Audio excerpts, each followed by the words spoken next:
男人偷偷钻进寡妇家院子，寡妇既不抵抗也不逃跑，反而钻进被子，将衣服一扔，对着男人说道：“来吧，我已经准备好了，今晚就给你。”这么主动，我这是做梦吗？千万不要醒，好久没有尝过海鲜了，梦里面爽一下也行。杨13心头一阵燥热，下意识走过去，不料脚下被夜壶绊倒，一头撞到桌子。哎呦啊！眼冒金星的同时，一股陌生的信息涌进脑子里。卧槽，我竟然重生了！男人叫杨13，是蔡徐村一个人人厌恶的二混子，整天游手好闲，已经25了，还没说上媳妇，便惦记上村里漂亮的谢寡妇。只是谢寡妇很贞烈，平时随身揣着一把剪刀，谁敢碰她就扎自己。但杨13却不信邪，拿捏住了谢莹莹的软肋。他放话给谢莹莹，陪她睡一次，不然就把孩子偷去卖了。谢莹莹为了孩子妥协了，时间就定在今晚。村里有个姑娘叫小芳，长得好看又善良，一双美丽的大眼睛，辫子粗又长。谢谢你给我的爱，今生今世我不忘怀。谢谢你给我的温柔，伴我度过那个年代。可杨13一高兴，灌了2斤白酒，忘了门没锁，还像往常一样爬上大槐树，试图翻墙进入谢寡妇家，不料脚底踩空，掉在地上摔死了。好巧不巧，另一时空的杨13洗完澡电吹风漏电身亡，灵魂穿越到附着在了摔死的杨13身上，这便有了开头的那一幕。活该，有门不走，非要爬树，傻不拉几，连不到1岁的孩子都不放过，的确该死。另一时空被广大网友评为骨灰级彩民、专业股民、特级抬杠选手、资深吃货等等一系列头衔的杨13，却还是个生瓜蛋子。看着成熟丰腴、漂亮迷人的谢寡妇，不免把持不住。反正是寡妇，不睡白不睡。正当杨13准备将罪恶双手伸过去之时，突然一阵婴儿的啼哭将杨13吓了一跳。卧槽，我要是这么干，跟牲口有什么区别？谁知他这个动作却把谢莹莹给吓得浑身发抖，哭泣的哀求道：“你别生气，孩子肯定是饿了，我喂他奶，吃饱了就不哭了。你千万别伤害我的孩子。”那个，你先去喂孩子，咱俩的事改天再说。我走之后，你把门插上，免得别人进来。说完，杨13赶紧转身，生怕控制不住二弟的躁动，一溜烟跑了。哎，什么？我没听错吧？他竟然放过我了，还嘱咐我注意安全。谢莹莹不敢相信自己的耳朵，直到听见关门的声音，她才反应过来是真的，连忙穿好衣服下床。我的天哪！他居然变好了？不可能，肯定有什么阴谋。隔壁房间又传来婴儿的啼哭，谢莹莹来不及细想，连忙跑过去奶孩子。而另一边的杨13一口气跑出几十米远，大口的喘着粗气，满脑子都是刚才香艳的画面。装过头了，自己给自己发好人卡，送到嘴的肉没吃到，还是先回家吧。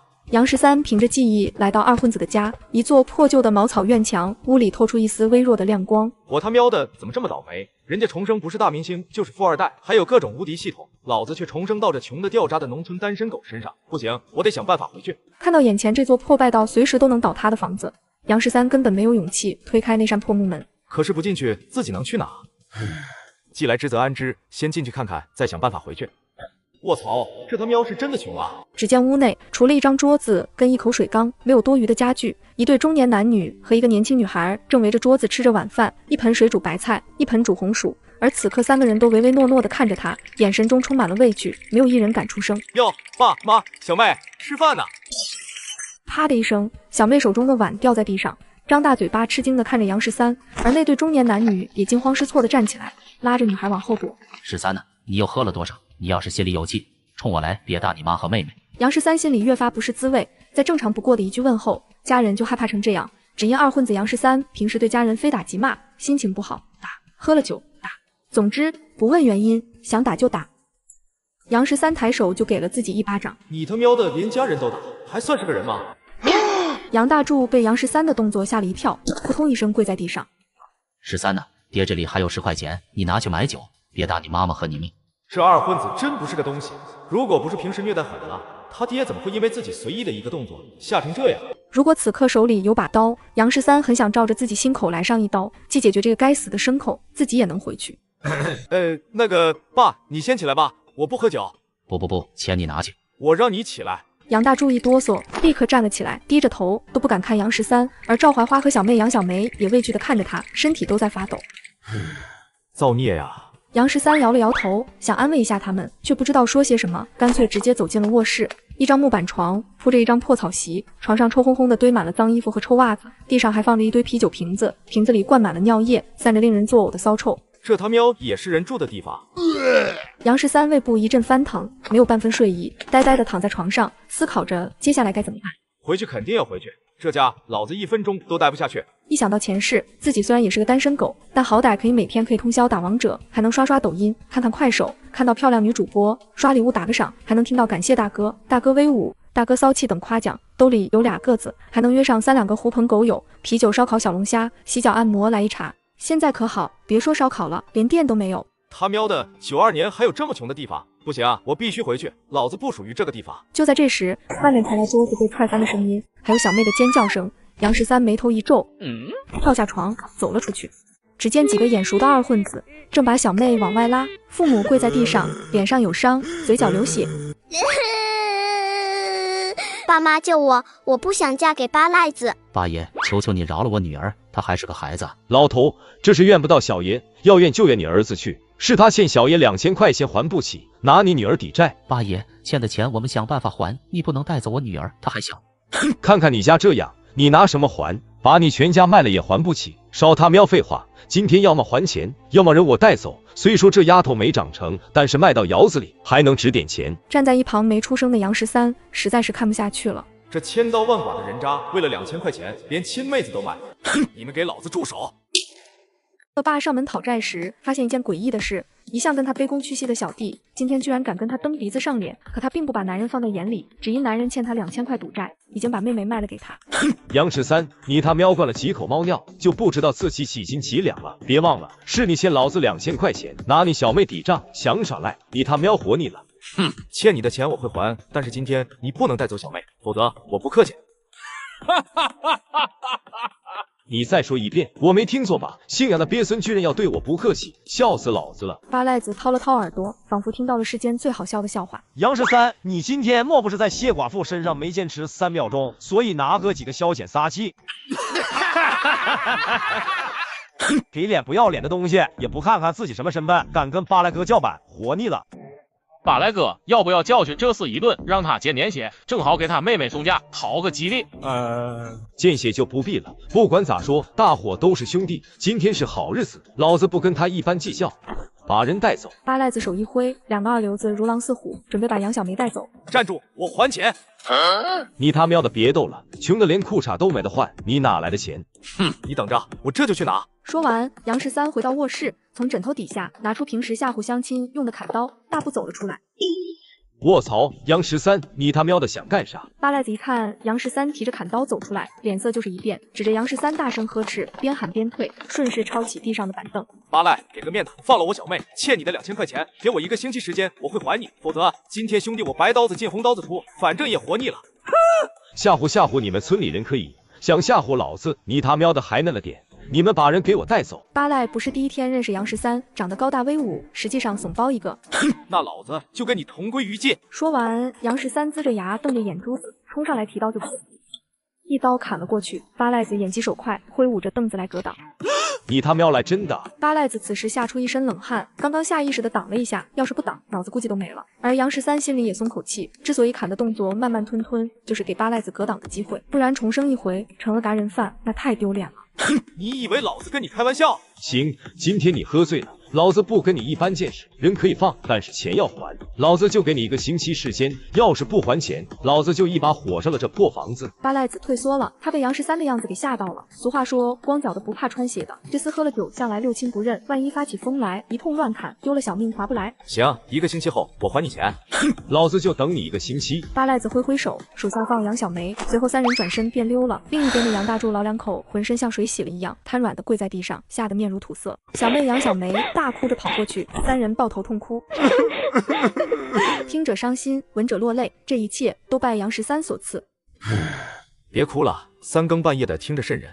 杨十三一时好心，看不下去，站了出来，便答应了八赖子1个星期后还2000块钱。虽说放在后世，2000块钱不算什么，可在平均月工资不到300，一斤猪肉3块钱的92年，无疑是一笔巨款。要在1个星期之内凑齐，难如登天。一想到这些，杨十三心头一阵毛躁，看到杨家人可怜兮兮的样儿，又不忍心。13呢？谢谢啊，要不是你，小梅就完了。杨小梅也泪眼婆娑的道谢：“谢谢哥，你救了我。”我造的孽，还给我道谢。杨十三烦躁的心情瞬间被浇灭，安慰的说道：“时间不早了，早点睡。”说完，杨十三提着刀走进了卧室，而杨家人看到他随身带着刀，惊吓的半晌不敢发出声音，看里面没有动静，才开始小声的议论：“小杂种今天怎么像变了个人似的？”谁知道呢？反正小心点，谁都别招惹他，不然又要挨打。爸妈，上哪弄2000块钱？不还钱，早晚我还要被抓走。实在不行，过几天把你偷偷送走，大不了我跟你妈被八赖子打嘎，只要你活着就行。由于门帘不隔音，一家人的嘀咕全被躺在床上的杨十三给听见了。这是有多恨我啊！杨十三和一躺在臭烘烘的床上，毫无睡意。不蒸馒头也争口气，无论如何也要在回去之前把2000块钱还上，给爸妈小妹创造一个安心的环境再回去。可是1个星期之内上哪赚这2000块钱呢？第二天，杨十三迷迷糊糊醒来，已经是日上3竿。昨晚上胡思乱想了大半宿，直到天亮才眯着走出卧室。堂屋没有一个人，掀翻的桌椅已经收拾好。由于昨晚光喝酒没吃饭，现在饿到前胸贴后背，走进厨房，除了土灶上2大1小3口铁锅，旁边还有1口缸，地上到处散落着一堆木板柴火，碗柜上放着不知盛什么的罐子跟碗碟，基本上显得空空的。倒是灶台上还放着昨晚剩下的半盆红薯。将就着吃吧，总比饿肚子强。杨十三拿起2个看起来还不错的红薯，边吃边走出厨房，来到屋外，正好看见杨小梅背着一捆猪草回来。就这种看起来跟12、13、14的孩子一样，居然也卖给八赖子抵账，真他喵丧良心啊！哥，你起来了。杨小梅见杨十三看着她，唯唯诺诺的先开口：“这么早打猪草？你爸妈呢？”他们下地干活去了。杨小梅都没意识到杨十三说的是你爸妈，在杨十三面前，她连头都不敢抬。突然，杨小梅感觉到了一丝异常，诧异的看着杨十三：“怎么这样看着我？莫非看出来我是假的？看出来也好，反正早晚要回去。”你吃的是猪食，以前你从来不吃这些，这都是我和爸妈吃的。卧槽，猪食！杨十三刚要吐，却听小妹说他们平时就吃这些，这才感觉好多了，笑着说道：“那我平时吃些什么？”天哪，哥你居然笑了！又怎么了？这丫头眼神直勾勾的，傻里傻气的，瘆人。哥你笑了。我笑不是很正常吗？杨十三旋即反应过来，他笑正常，可之前的杨十三对家人非打即骂，个个畏惧，只怕1年到头难得有个笑脸。而此时杨十三也想起来了，这货平时只吃精面和白米，家里种了一点小麦和稻谷，本来是一家人吃的，全被他一个人糟蹋了，吃不完就拿去换酒喝。别人重生都有主角光环，我呢竟然这种奇葩开局。小妹，你陪我到处走走，我想看看有什么门路可以赚钱。1个星期之内要还八赖子2000块钱，不然咱家的房子可能就保不住了。杨十三现在的记忆还有些紊乱，怕迷路，只好让小妹带着认认路。大哥居然要赚钱，我咋不信咧？杨小梅不敢拒绝，一路小心翼翼陪着杨十三在村里溜达，感觉像是做梦。一路上遇到很多其他村民，看到他就远远的躲开。混蛋，这货把村里祸害得不轻，害得老子现在成了过街老鼠。杨十三心头暗骂，只好走出村子，避开村民厌恶的眼光。看到村外环境，空气清新，山清水秀，远处群山巍峨，近处绿林遍地，小溪清澈，顿时心情没有那么糟糕。咱们村的环境真不错，风景优美，放在后世绝对可以开发旅游，尤其是溪水清澈见底，甚至一眼就能看到水里有鱼虾螃蟹游动。水里有虾！杨十三忽然眼睛一亮，风力似的跳进小溪，一把抓住了一只小龙虾。老子知道怎么赚钱了。人拿着刷子将喇蛄反复的刷，又是扒蒜，又是切辣椒，熟练的让人心疼。可这不仅没让家人感动，反而将躲在门外偷看的杨家3人吓得不轻。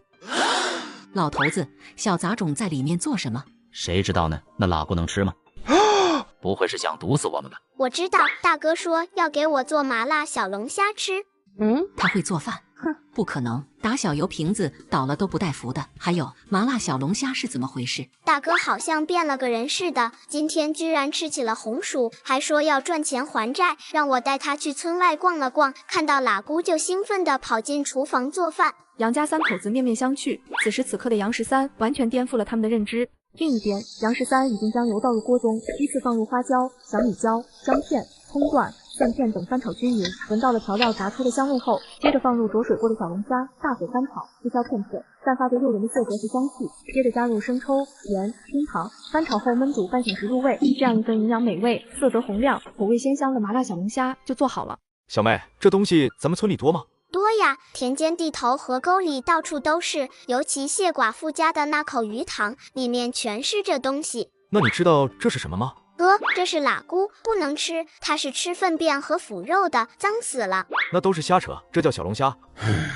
算了，偶尔吃一顿没事。话刚说到一半，他连忙改口，传闻小龙虾是当年倭寇引入我国，专门处理死尸的。至于传闻是否可信，杨13不知道。作为资深吃货，他却知道90年代初，小龙虾已经在两湖地区出现，只不过那时还不流行，属于上不了台面的东西，只限于当地百姓自己弄来下酒。直到2000年之后，才开始全国流行。而现在对蔡徐村村民来说，绝对是新鲜玩意，根本没人吃。嘿嘿，尝尝吧，这是你们从来没吃过的美味。那个13呢？这真能吃吗？不信，那我吃给你们看。杨13剥了一只肥硕的小龙虾，边示范边解释怎么吃这东西。一旁的小妹看到杨13吃的满嘴流油，缩了又缩，也拿了一只，学着吃了起来。入口就辣的不行，但是味道却很好，麻辣鲜香，甚至比过年吃的肉都要香。大哥，原来这东西真的很好吃，爸妈你们也尝尝，大哥没骗人。杨大柱老两口将信将疑，挑了一只小的放在嘴里嗦了嗦味，顿时满嘴油香，连忙学着杨13的样子剥开吃了起来。杨13看到3人一只接着一只，根本停不下来，不禁感慨道：这个时候要是有一杯冰冻啤酒，那才叫享受啊！不料他这一句话将杨家人吓得不轻，众人立刻停止了手中的动作，一个个畏惧地看着他，看着众人的表情。杨13旋即反应过来，只因他一喝醉就爱撒酒疯，对家人拳打脚踢，因此家人都害怕他喝酒。我就是这么随口一说，以后都不喝酒了。哼，这人渣做了孽，害得老子要来偿还良心债。13呢？家里就这10块钱了，你拿去买酒喝吧。爸，我不喝了。拿去吧，只要少喝点，喝了酒不打人就行。杨13听到父亲这话，又看了看那10块钱，鼻尖有些发酸。在平均月工资不到300的92年，10块钱可以买3斤肉。说实话，10块钱并不多，即便穷的掉渣的蔡徐村村民，哪个家里没个3、2千块？可老杨家全部家当只有10块，平时吃的是猪食，住的是茅草破房，这一切全都拜他所赐。那个小妹，你去买4瓶啤酒，今天高兴，咱们1人1瓶。吃小龙虾不配啤酒，总感觉少了点什么。92年1瓶啤酒1块，在蔡徐村这种人均月收入不足100块的地方，算得上是奢侈消费。而小妹杨小梅不敢反驳，拿了钱很快跑了出去。不一会提了4瓶啤酒回来，哈哈哈，1人1瓶，谁也不许多喝。看着父母和小妹战战兢兢、小口小口抿着的样子，杨13才意识到这是他们第一次喝啤酒，而这顿饭是杨家许多年以来吃的最香、最开心的一顿饭。酒足饭饱后，便提出了自己的发财大计。爸妈，咱家真的没钱了吗？有的话拿出来，我想做买卖。杨大柱手里的酒瓶子摔得粉碎，惶恐地看着杨13。我就知道你做这顿饭没安好心。大哥，你怎么能打那1000块的主意？那可是去年卖了老母猪，攒着给妈治眼睛的钱，妈眼睛都是因为你哭得快瞎了，我还以为你变好了。哼！杨小梅又惊又怒，也不管会不会惹怒杨13，指着他破口大骂。而一旁的赵怀花连忙劝说，生怕惹怒了杨13，全家又要遭到一顿毒打。小梅，别说了，你哥要干正事，钱给他算了，我的眼睛现在还能看得见。切！他能干什么正事？肯定把钱拿去吃喝嫖赌。杨13，今天你除非把我们全家打嘎，不然1分钱休想拿走。杨小梅气得眼泪都下来了，倔强地盯着杨13，眼神中深深的失望和愤恨。哎呀，我的天哪！我真的只是想干点正事，算了，我自己想办法。话到嘴边却说不出口，家人已经被他折腾怕了，犹如惊弓之鸟。说罢，杨13起身出了家门。一个人走在村里的杨13有些茫然，摆摊卖小龙虾，至少也需要几张桌子、1口煤气灶，还有油盐酱醋各种调料，最好还得来个3轮车，算下来少不了2000块。自家人不支持，那找村里人借吧。可全村都被他得罪遍了，连小卖店都还欠着200块酒钱没给。杨13想的脑袋都炸了，还是想不出任何办法。他喵的，只要跑县城找个地方，店门一摸，什么都不用操心了，还有可能回去。这人渣造的孽，凭什么让老子偿还？气归气，可是一想到自己若是不管，小妹1个星期后就会被8赖子抢走，杨13又狠不下心来。思来想去，杨13想到一个办法，也只有再去找8赖子借。蔡徐村所在的地方叫青山县毛坪乡，从村里到乡里没有班车，杨13只好跑回家，骑着家里的28大杠直奔乡里，半个小时就能到。乡政府相对蔡徐村比较繁华，路的两边集中了一些小餐馆、发廊、小卖店、五金店、种子店、麻将馆等商铺，但为数不多，一眼能看到头。而八赖子就在这条街上开了一家麻将馆，靠抽头和放贷为生。杨13把自行车停在了麻将馆外面，深吸一口气，走了进去。哟呵，杨13，你这是喝了几斤？居然有胆子来老子的地盘！八赖子看见杨13走进来，可谓仇人见面，分外眼红。昨晚居然被杨13吓着了，丢那么大脸。回来之后越想越气，正准备上门算账，这厮就主动送上门了。小子胆子不小啊，还敢上门给赖子哥跪下！八赖子，今天我不是来跟你干架的，我有笔生意跟你谈。你跟我谈生意，我没听错吧？你借我2000块钱，1个星期后我连之前的2000一共还你5000。你还有脸跟老子借钱？之前欠的2000还没还，说好了用妹子抵债，居然耍赖，真把老子当冤大头了！八赖子，我知道规矩，借钱要抵押。哟呵，既然你知道规矩，那你告诉我，你家穷的就剩下你妹子还值点钱，还有什么可以抵押给老子的？哼，我跟你赌命！夫每次出门都随身带着一把剪刀，剪刀不是用来自卫，而是用来……可今天逛街时却发生了诡异的一幕，平时觊觎他的小混混，今天却对他不感兴趣，反而围着麻将馆朝里观望。出什么事了？你们村的杨13跟八赖子借钱赌命，都签了生死状，1个星期之后还不上钱就抵命。那个混蛋早该死了。谢莹莹咬牙切齿，心里却有些期待。她期待的不是杨13的转性，而是期待杨13还不上钱。他怎么得罪你了？你这么恨他？还没等谢莹莹答话，学校一位同事急匆匆跑来找她。谢老师，校长让你去他办公室一趟，说有要紧事找你。谢莹莹脸色一变，想都不想，直接拒绝。麻烦你跟校长说我不在。那不行，校长说了，你要是不去，民转工的事就泡汤了。唉，好吧，我去。谢莹莹无奈，偷偷摸了摸随身携带的剪刀，随即脸色又是一变。糟糕，今天竟然忘记带了，怎么办？要是不去，民转工就彻底没戏了。谢莹莹无奈地摇了摇头，硬着头皮朝校长办公室走去。一盏茶功夫，围着麻将馆的人群散开，拿着2000块的杨13大摇大摆从麻将馆走了出来。老子真是天才，逮住一个羊毛可劲薅。1个星期后，要是5000块还不上，老子也算努力过了。要是真把命交给了八赖子，冤有头债有主，他应该不会再为难小妹。想到这，杨13就想笑，可是笑着笑着，一个念头忽然跳了出来，万一回不去怎么办？毕竟重生小说里的主角都是作者自己歪出来的。一瞬间，杨13美好的心情荡然无存。突然，一个身影跌跌撞撞从后面冲出来，差点把杨13给撞了。哪个不长眼的东西？怎么是你？你怎么搞成这样？看到谢寡妇的那一刻，脑海里不由自主浮现出那天晚上看到的香艳画面，而此时的她身上的衣领被人撕破，雪白的肌肤出现3道鲜红的抓痕，泪痕未干的脸颊上有一道红色的巴掌印。可以想象，这位毛坪乡有名的贞烈寡妇再次遭人调戏侵犯，让杨13不免有些心疼。而谢寡妇看到对她破口大骂的是杨13时，立刻吓得脸色发白，低头道歉：“不好意思，我不是故意的。”谢寡妇见杨13直勾勾地盯着自己，脸上又臊又气，在村里被这混蛋欺负，在学校又被老色狼欺负，越想越委屈，眼泪不争气的扑簌往下掉。杨13本就被自己乱七八糟的想法搞得烦躁，见谢寡妇似乎受了伤，又在大街上急得哭了起来，惹得周围人议论纷纷，不由越发焦躁，凶狠地瞪着周围。看个毛啊看，没见过女人哭啊，都他喵滚蛋！杨13的怒吼不仅把周围人给吓了一跳，同样把谢寡妇也吓了一跳，连忙擦擦眼泪，低头要走。给我站住！你想干什么？这可是大街上。告诉我发生了什么事？没什么。哼，没什么，衣服能成这样，还有脸上的巴掌印。谢寡妇看今天街上这么多人，发现他今天好像没喝酒，便壮着胆子劝道：真没什么，不是你该操心的事，你还是操心怎么赚钱养家吧。堂堂7尺男，整天游手好闲，欺负乡邻，传出去也不嫌丢人。哼，哪那么多废话，问你什么就回答什么，是不是认为在大街上老子就不敢动你？唉，这混蛋彻底没救了。问了有什么用？你又帮不上忙。哟呵，你敢犟嘴，给我过来！杨13一把抓住谢寡妇的手腕，就往路边树林里拉。谢寡妇吓坏了，赶紧说道：松手，你弄痛我了。我说，校长王大龙欺负我。他怎么欺负你了？他借口给我办理民转工的事，把我叫到办公室，对我图谋不轨。要不是我拼死挣扎，就被他得手了。哼，蠢货！民转工岂是他一个小乡镇小学校长能决定的？公办教师属于正式编制，需要教育局同意才行。谢寡妇是毛坪乡一位民办教师，还没有正式编制，1个月100来块钱工资，福利待遇跟在编教师没得比，所以很多像谢寡妇一样的民办教师被领导以转正为借口占了便宜，为的就是那遥不可及的编制名额。我有什么办法？陈东死了，我那1岁多的孩子等着我养，如果不转正，就靠1个月100来块工资，根本不够花。谢寡妇见被一个二流子嘲笑，心中积攒的委屈怒火一股脑的爆发出来，冲杨13大喊大叫，可一撒完气，又立刻后怕起来，身体不受控制的颤抖。而杨13并没有发火，而是转身朝五金店跑去。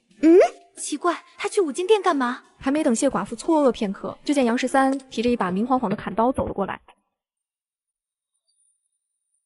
谢寡妇头皮发麻，想跑，却发现腿软的根本迈不开。完了，这混蛋肯定是生气了要砍我。唉，算了，丈夫没了，我一个人也撑得太辛苦，还不如下去陪他。只是可怜了我的孩子，以后只有爷爷奶奶了。谢寡妇认命的闭上了眼睛，眼角还流着不甘的泪水，正准备迎接死亡之时，却发现并没有疼痛的感觉。她壮着胆子睁开眼，提刀的杨13已经不见了，连忙扭头望去，却发现杨13已经走远，提着刀向前面的学校走去。谢寡妇心头涌现不祥预感，赶忙追了上去。王大龙，给老子滚出来！老子看上的女人，自己还没舍得碰一下，你个人面兽心的混蛋就敢打主意，老子今天要活劈了你！杨13在学校里大喊大叫，不堪入耳的脏话一茬接一茬，很快就吸引了无数人的注意，而这正是杨13要的效果。赶来的谢寡妇看到这一幕，又气又急，不争气的眼泪又流了下来。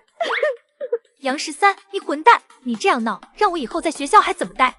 你说对了，老子就是个混蛋，反正我看上的女人除了我，谁都不许欺负，敢欺负你，老子就算挨枪子，也要送他全家上路。杨13声音拔高8度，见有人慌慌张张的朝校长室跑去，这才提着刀大步的跟了上去。而此时的王大龙正坐在椅子上破口大骂：挠得老子脸疼的不行，不给老子跪下道歉，老子分分钟让你滚蛋，还想民转工，做梦！除非主动爬上老子的床。突然，办公室门被人大力推开，后勤梁主任跑了进来。大事不好了，谢莹莹的男人拿着刀冲进来了。胡说什么？谢莹莹是寡妇，男人早没了。是真的，您快躲一躲吧，那人看起来不像善茬。躲什么躲？平生不做亏心事，半夜不怕鬼叫门，也不看看这里是什么地方。我倒要看看什么人这么猖狂。开玩笑，躲岂不是不打自招？王大龙板着脸训斥梁主任，话音未落，杨13怒气冲冲地闯了进来。谁是王大龙？男人只是从沙发上起了个身，不料惊吓的校长扑通一声当场下跪，裤子上渗出不明液体，只因一把砍刀深深地嵌入在他的办公桌上，时刻提醒着他，眼前这个男人不能惹。好汉饶命，你说要怎么交代？只要不过分，我都可以答应你。第一，给谢莹莹转正；第二，以后不许再骚扰她；第三，给她涨工资。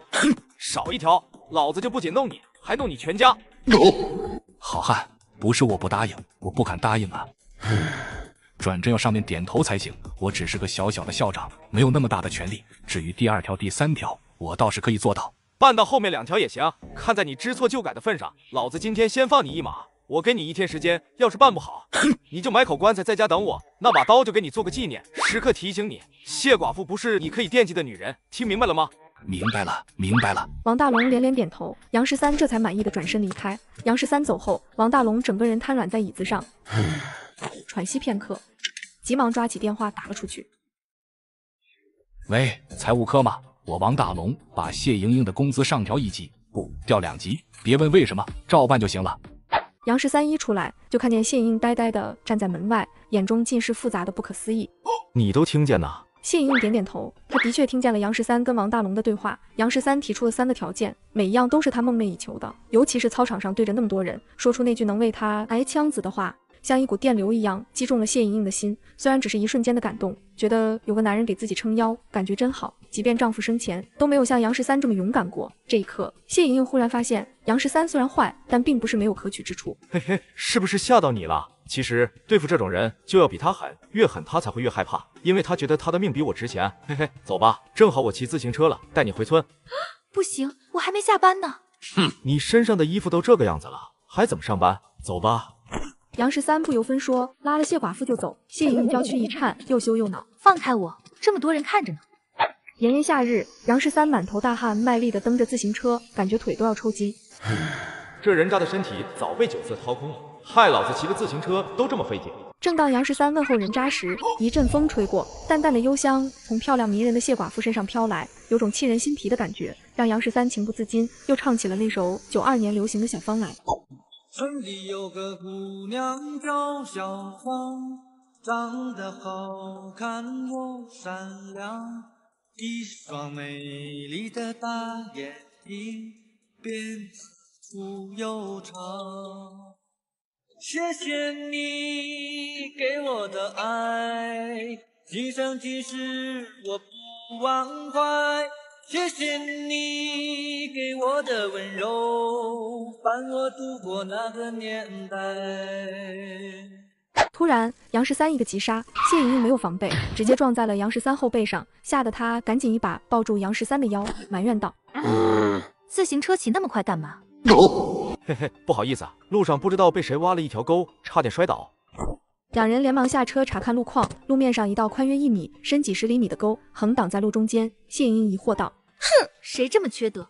路上挖这么大一个坑，我记得来的时候也没有这个坑啊。”谢莹莹无奈指了指旁边草丛道：“唉，只能从边上过去了。”你先别动，我把自行车扛过去，再回来接你。路边草丛很深，夏天蛇虫又多，这条村路一边是溪流，另一边是草丛，万一有蛇虫被咬一口可不得了。谢莹莹也晓得厉害，脚步也是没敢动。而此时，杨13已经扛起自行车，从草丛边绕了过去。救命啊！放开我！突然，身后就传来了谢莹莹的惊呼。杨13一回头，瞬间错愕，两个蒙面人正把谢莹莹往草丛里拖。我操！这尼玛遇上劫道的了，难怪路上被挖了这么深一条沟。早就听闻有人专门用这种方法拦截过往的车辆，劫财劫色，今天居然不幸遇上。杨13，救我！混账，放开他！杨13反应过来，放下自行车，连忙从草丛里绕回来。你们不许动他，敢碰他一根毫毛，老子弄嘎你们！可两个劫匪仿佛没听到他的警告，却越走越远。杨13怒不可遏，捡起一块石头，直接冲了上去，跟两个劫匪战斗到了一起。两名匪徒压根没想到杨13这么猛，没有一丝防备，直接被砸得头破血流，躺在地上。杨13赶紧一把拉住谢莹莹，转身朝后跑，跑到坑边，将谢莹莹挡在身后。你快走，我挡住他们！不行，你一个人打不过他们。就在此时，两名匪徒回过神，连忙站起来，杀气腾腾地追上来，掏出身上的砍刀，对着杨13说道：“小杂种，天堂有路你不走，地狱无门你偏闯。本来爷爷只是劫色，现在要你的命。”眼看着匪徒越走越近，杨13咬了咬牙：“让你走你就走，啰嗦个鸡毛，快滚！滚啊！老子看到你就烦！”杨13急了，早知道遇到这种情况，就不把刀留在王大龙办公室了。要是手里有把刀，也不是没有一拼之力。谢莹莹知道杨13这么说是想让他走，心头瞬间像是被电流击中一样。这混蛋就是在坏，至少在这一刻，他相信他是真心喜欢他。而杨13看谢莹莹傻傻的愣在原地，再次催促道：“快滚！你是老实，人又漂亮，将来有大把好日子。老子反正是个人渣，并不值钱。”说完，杨13从地上捡起一根棍子，主动迎了上去。而谢莹莹看杨13义无反顾地冲上去，瞬间泪目，从路边草丛穿过大坑，跌跌撞撞跑了。另一边，两名匪徒手中都拿着尖刀，凶狠地瞪着杨13：“小杂种，胆子不小，居然还敢回头，给爷爷跪下磕头求饶，或许爷爷饶你一命。”老子跪天跪地跪粉丝爸爸，就是不跪土匪。大劫打到老子头上，老子跟你们拼了！土匪拦路抢劫时，发现诡异的一幕：被抢村民为求活命，往往会选择跪地求饶，主动送上财物。而眼前这个男人不仅不跑，反而将手中的木棍一扔，指了指自己心坎，挑衅地说道：“来，照这扎，谁要是不敢，谁孙子！”两名匪徒被杨13的动作给整不会了，像这种主动求上路的，还是第一次遇到。小杂种，你搞什么鬼？少废话，老子活腻了，不行吗？杨13非但不害怕，反而骂骂咧咧，似乎有意激怒匪徒。可他是真不想活了，这破地方一刻都不想待，能回去最好，回不去也比在这里受罪强。敢跟爷爷大呼小叫，既然活腻了，爷爷就成全你。说完，持刀匪徒立马冲过来，刺向杨13。他本以为杨13会躲，谁知道这家伙非但没躲，反而露出一丝诡异的笑容，尖刀精准地扎进杨13的心口。两名匪徒都愣住了。来，再用力刺，给我一个痛快！土匪老大被杨13的要求给吓到了，一脚将杨13踹倒在地，连忙回头对另一名土匪喊道：“疯子，疯子，老二，快走！”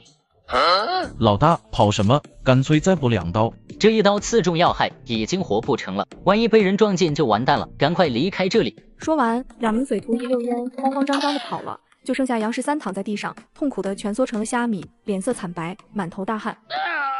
我是要死了吗？杨13看着原本万里晴空的天空，顿时乌云密布，电闪雷鸣，转眼就要下雨的样子。莫非这是魂穿回去的前兆？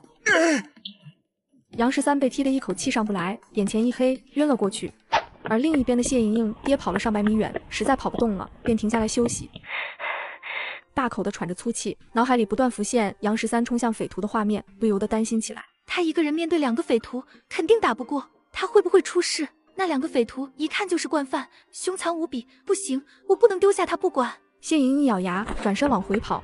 回到刚才离开的坑边，看见杨13一动不动地躺在地上，胸口扎着一把明晃晃的尖刀，瞬间眼泪就下来了。杨13，你醒醒，快醒醒啊！谢莹莹跪在地上，泪如雨下。这一刻，她心里愧疚的不行。若不是因为她，杨13也不会死。瓢泼大雨倾泻而下，杨13，你看见了吗？连老天爷都在为你哭泣，你快醒醒啊！只要你醒，我心甘情愿让你睡。谢莹莹跪在杨13身边，哭得十分伤心。无论以前她怎么厌恶憎恨杨13，这一刻她心里只有感动。原来世上真有一个男人愿意为她而死。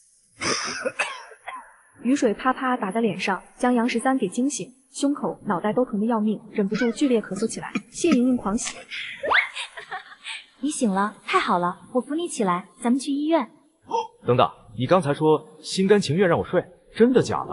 杨13一醒来就听见这么刺激的话，连忙向谢莹莹确认起来。哼，混蛋，都什么时候了，还耍流氓？快起来，我扶你去医院。谢莹莹俏脸微红，本想发火，可看见杨13胸口上还扎着尖刀，忍不住心尖都发颤。只要他不死，就让他占口头便宜又何妨？而杨13低头看了看胸口的尖刀，浑身又疼得厉害，便叹息一声道：“医院在乡里，我这个样子怕是去不了了。谢老师，你走吧，不用管我，让我自生自灭，免得牵连上你。”都这个时候了，你还想着我？杨13，你为什么对我这么好？因为我喜欢你啊。谢莹莹俏脸泛红，有些尴尬。杨13便挠挠头道：“嘿嘿，你这么漂亮，还有文化，谁不喜欢？”就在这时，扎在胸口上的刀居然掉了。杨13跟谢莹莹同时一愣，刀怎么能掉了？不是扎进肉里了吗？谢莹莹捡起地上的刀，没有一丝血迹。再看看杨13胸口，同样没有一丝血迹。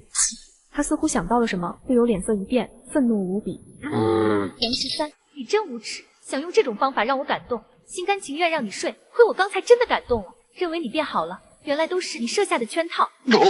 不是，你听我解释，我真不认识那2个匪徒。你是毛坪乡有名的臭无赖，找2个混子帮忙演戏，还不是轻而易举的事。真没有，你听我解释。杨13伸手想去抓谢莹莹的手，而谢莹莹抬手就是一记响亮的耳光，起身厌恶的看着杨13。哼，不用解释，我告诉你，你这样做只会让我更加厌恶你，这辈子都不可能心甘情愿让你睡。说罢，谢莹莹便转身走了，留下捂着脸的杨13呆呆的看着地上的刀子。刀子怎么就自己掉了呢？杨13连忙起身，掀开衣服，拿出从八赖子那里借来的2000块钱。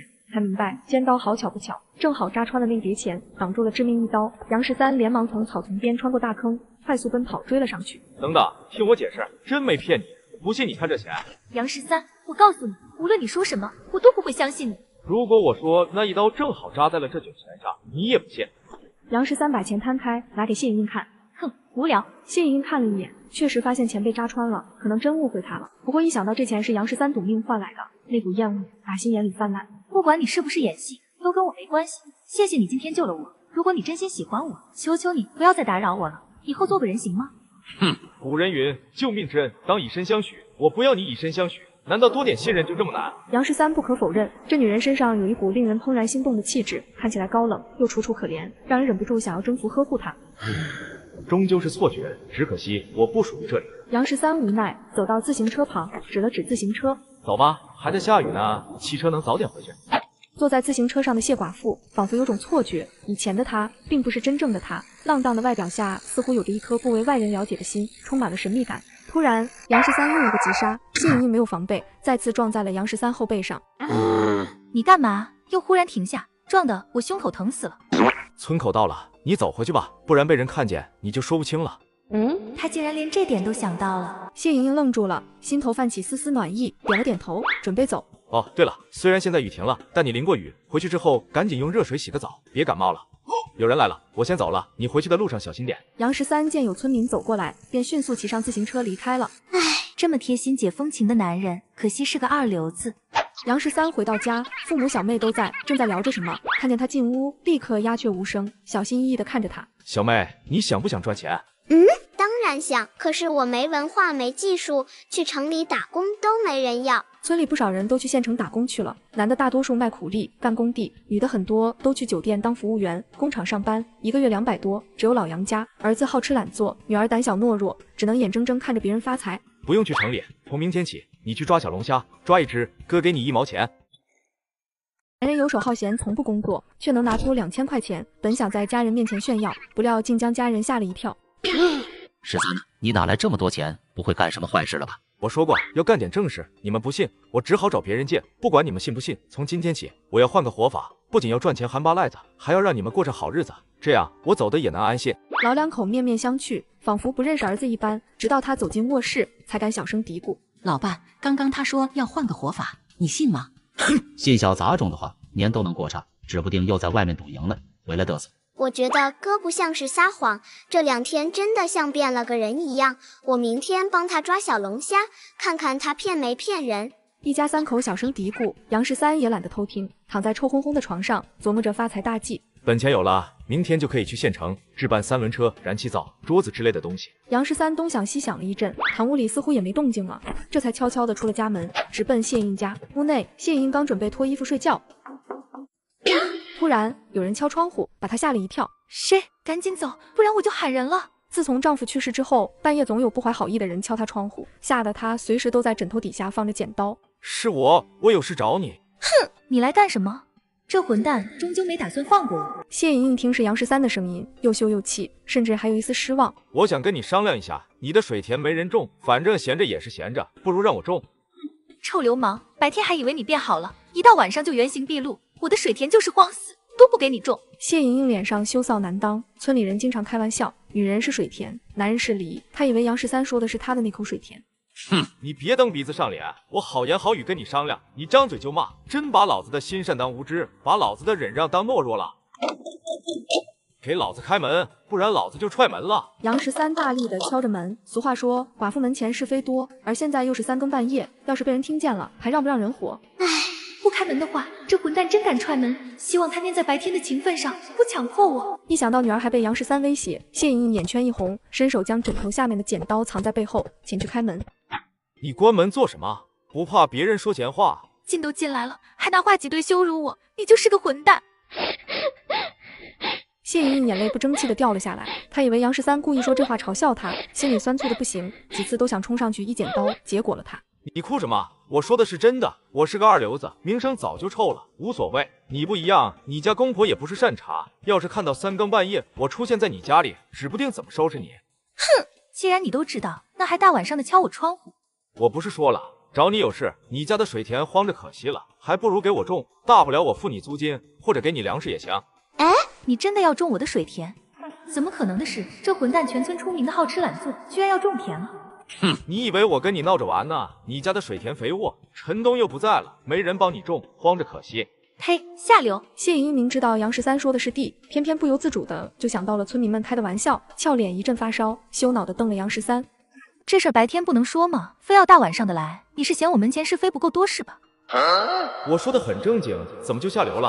哦，我去，明白了，原来他说的是那个水田。嘿嘿，谢老师，原来你思想也不纯洁。不过若是你的那口水田荒着，愿意给我种，杨某人定不辱命，鞠躬尽瘁，死而后已。谢莹莹脸蛋刷的一下子红透，羞臊的恨不得找个地缝钻进去，下意识的把手中的剪刀砸了过去。哼，混蛋，不准说！杨13没有防备，被砸了个正着，倒吸一口凉气。卧槽，谢老师，你这是谋杀情夫啊！情夫这个字眼，在别人听来或许是很平常的开玩笑罢了，但是在身边徘徊无数不怀好意的男人，流言蜚语满天飞的谢莹莹心里，那是羞辱，眼泪忍不住的扑哧扑哧往下掉。谢老师，我错了，我道歉，你别生气了。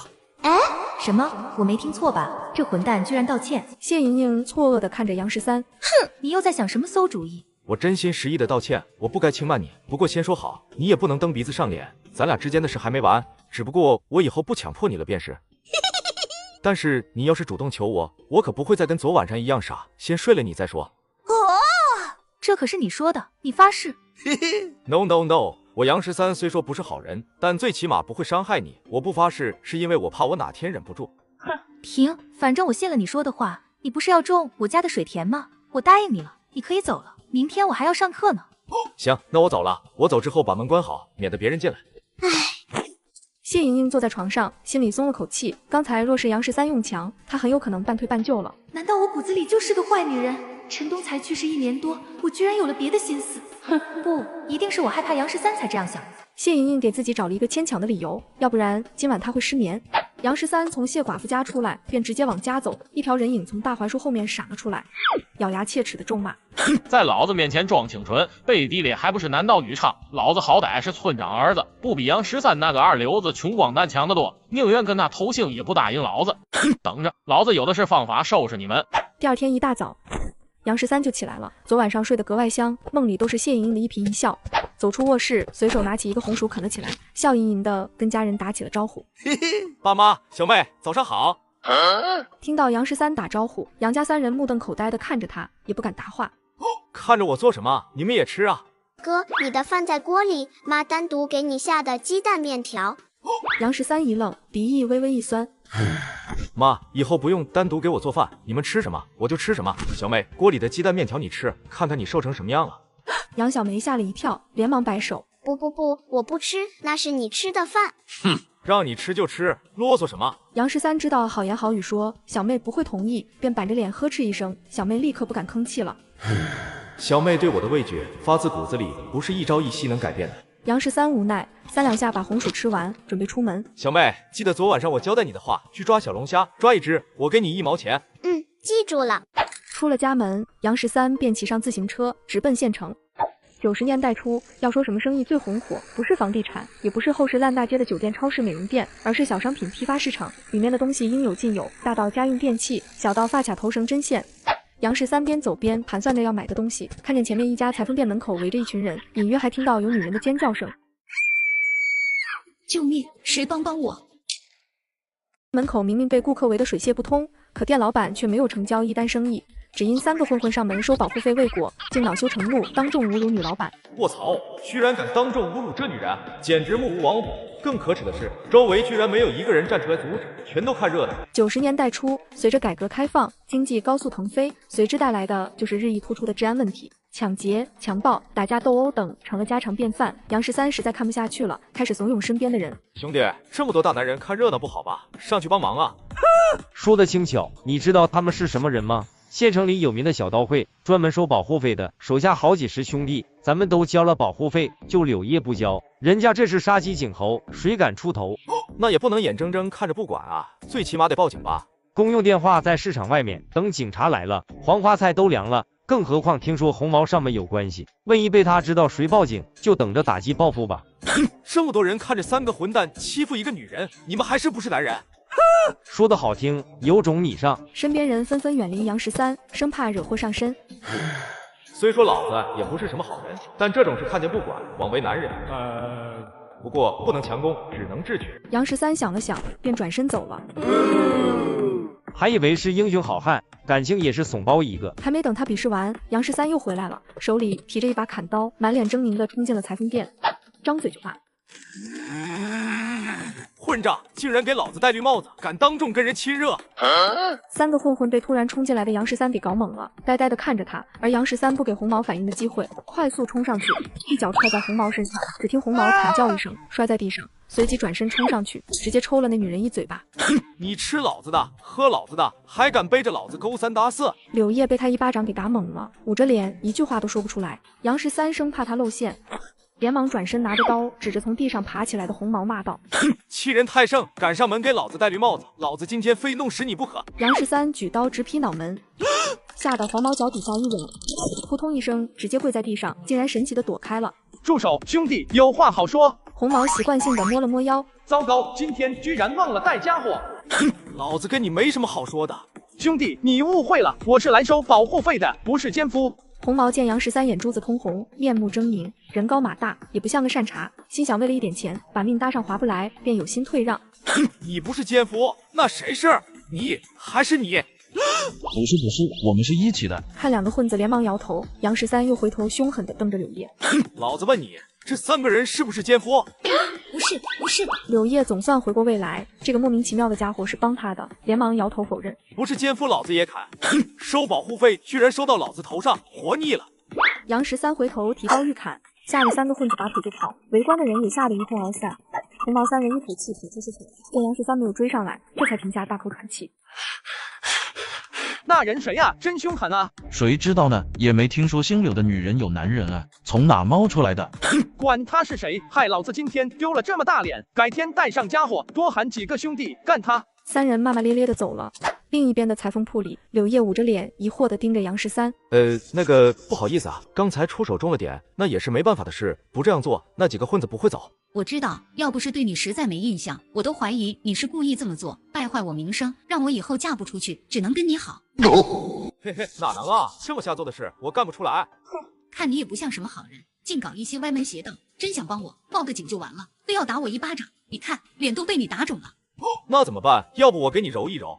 杨13从裁缝铺出来，脸上多了一个鲜红的巴掌印。天地良心啊，我真不是故意调戏柳叶，救人一命还挨一巴掌，这算什么事吗？杨13郁闷地在小商品市场买齐了需要的东西，2000块才花了一半，这让杨13喜出望外，感叹90年代的物价低廉的同时，骑上3轮车直奔人民广场。所谓的人民广场，就是居民楼外面的大片平地，人口密集，一到晚上就成了远近闻名的夜市。可夜市小吃非常单一，除了烧烤就是馄饨跟拉面，即便这样，晚上依旧人山人海。老板，给我拿瓶冰冻汽水。老板是个40多岁的大姐，很寻常的一个人，但杨13知道，能在广场这种地带开店做买卖，都不是一般人。嘿嘿，天气真热啊，我能坐一回不？可以，只管坐。老板娘见杨13的3轮车上也拉着乱七八糟的东西，不像是坏人，便很客气答应。大姐，生意还不错吧？我看这位置很好，应该生意不错。唉，不怎么好，这附近有很多家小卖店，人家的位置都比我好。嘿嘿，做生意嘛，做的是人。大姐一看就慈眉善目，店里收拾的也干净利落，生意肯定能做起来。大兄弟，你真会说话，借你吉言。老板娘眉开眼笑，千穿万穿，马屁不穿，就是这个道理。老板娘心情好，主动攀谈起来。我看大兄弟这车里拉的东西，像是摆摊做买卖的。嘿嘿，大姐好眼力，以前在乡里摆摊，客流量小，生意不好做，我就寻思着来县里摆摊，找来找去，好位置都被别人占了。咦，大姐，你门前这块地正好空着，要不我就在这里摆摊吧？老板娘一下子犹豫起来，门前这块空地算是她最大的优势，做生意讲究的是宽敞明亮。如果杨13在这里摆摊，堵住了门口，客人进来不方便，影响很大。老板娘放心，我只做晚上夜市，白天不占你位置，而且我不白用你的位置，每天给你20块钱租金如何？你要是不相信我，那就1天1结账。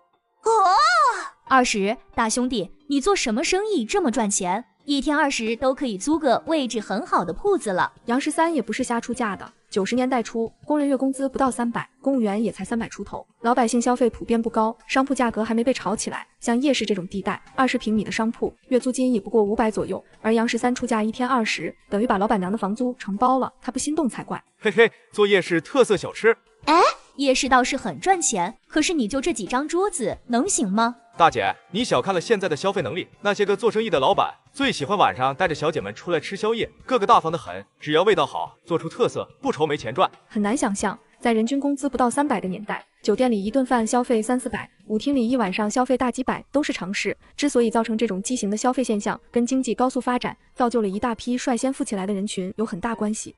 你这家伙也不老实，是不是也经常去发廊舞厅这种地方？大姐，你太看得起我了，那些地方可不是我这种穷人消费得起的。我看你也是痛快人，行不行的给个话。行，我今天晚上就来摆摊，不行我就赶紧另外寻摸个地方。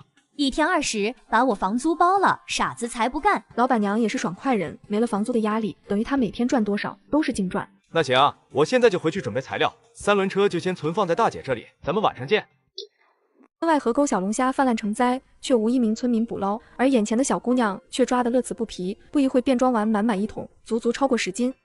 哦，可以啊，小妹，一上午就抓了这么多，不过这不够，下午再去抓。杨13盘算了一下，4张桌子，第一天生意可能会萧条，就算不翻台，那也要按照做满4张桌子去准备。一张桌子按照4人份，最起码要5斤小龙虾，总共就是20斤。哥，我还怕你说着玩呢。哥不跟你开玩笑。杨13便从兜里拿出20块钱递给小妹，一斤按照20只来算，10斤就是200只。哥之前答应你1只1毛，这是20块，拿着。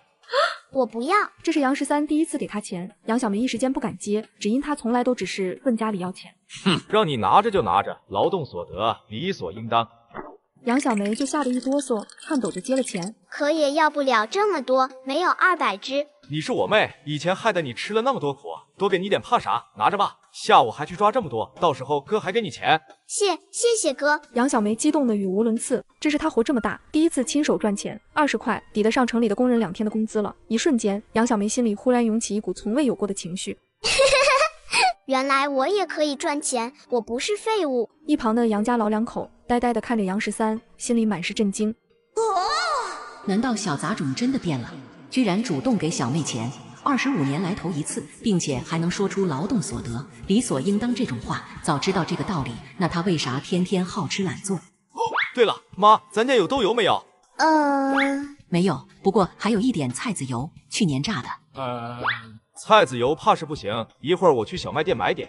小卖店哪有这东西卖，得去乡里买。90年代的农村，家家户户都养猪，杀了年猪炼猪油，再种点油菜榨菜籽油，1年差不多就够吃了，没人买豆油。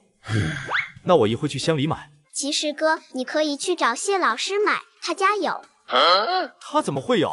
他是老师，每年都会发福利，听说发了好几桶豆油，平时也不在家吃饭，应该还有。哦，那也要等到晚上他下班回来，我没有时间的。哥，你忘了今天是周6，谢老师不上班。这日子过得稀里糊涂。一想到谢莹莹在家，一会儿就能见到她，杨13心里忍不住竟有了一丝期盼，脑子里更是不由自主浮现出前天晚上香艳的一幕。爸妈，我出去转转。说完，杨13直接出门找谢寡妇去了。老爸，村里风言风语都说咱家13跟谢寡妇勾搭上了，他大白天的就去找谢寡妇，怕是真的。咱们也管不了小杂种的事，说多了又怕他发脾气，随他吧。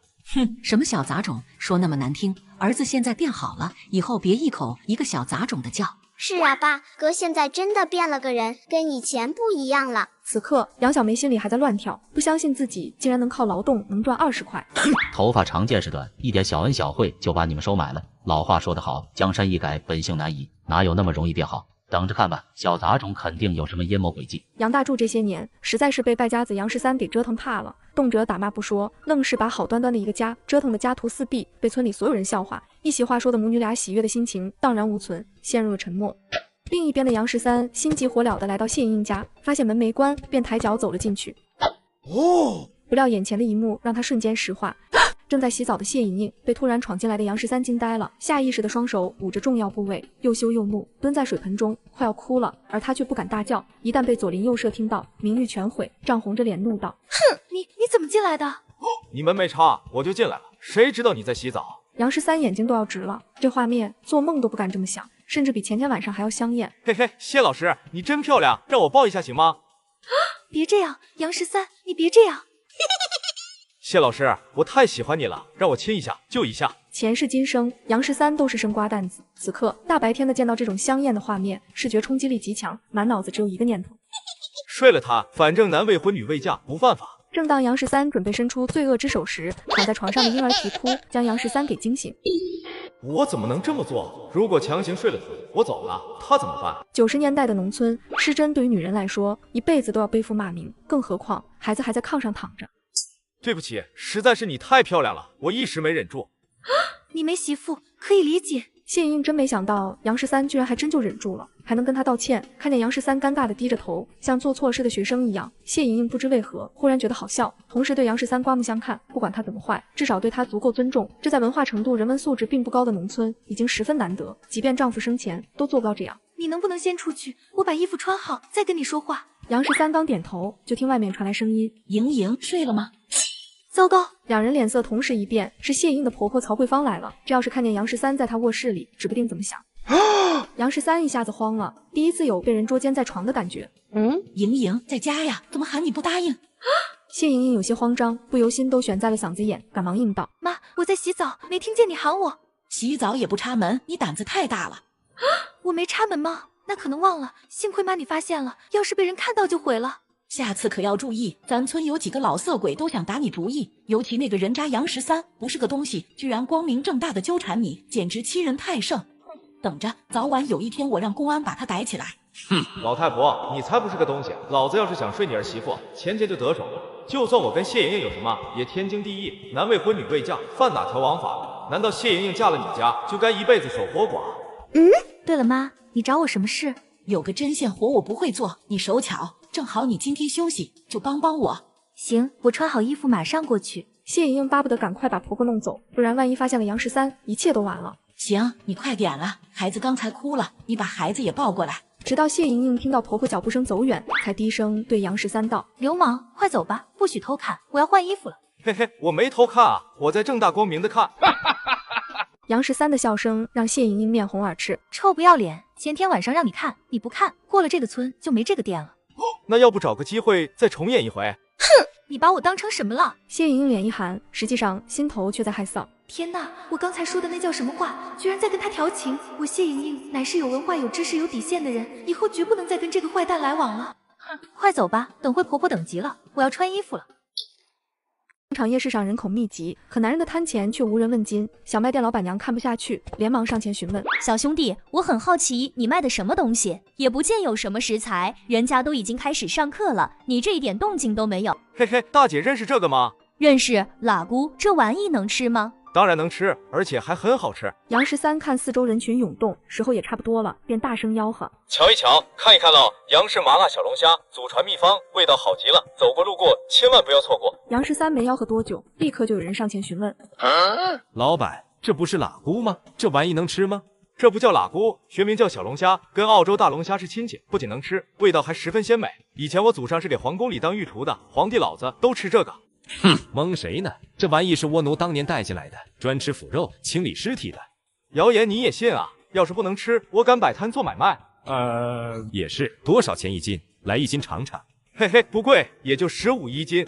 我操！就这破玩意，你敢卖15一斤？你咋不去抢？那人本来准备掏钱试试，闻言不由骂骂咧咧的走了，让尴尬的杨13愣在原地。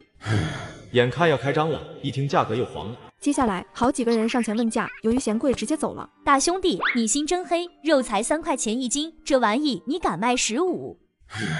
大姐，贵自然有贵的道理，1斤光成本就要10来块了。切，你就扯吧，这玩意农村的河沟里到处都是，白送都没人要。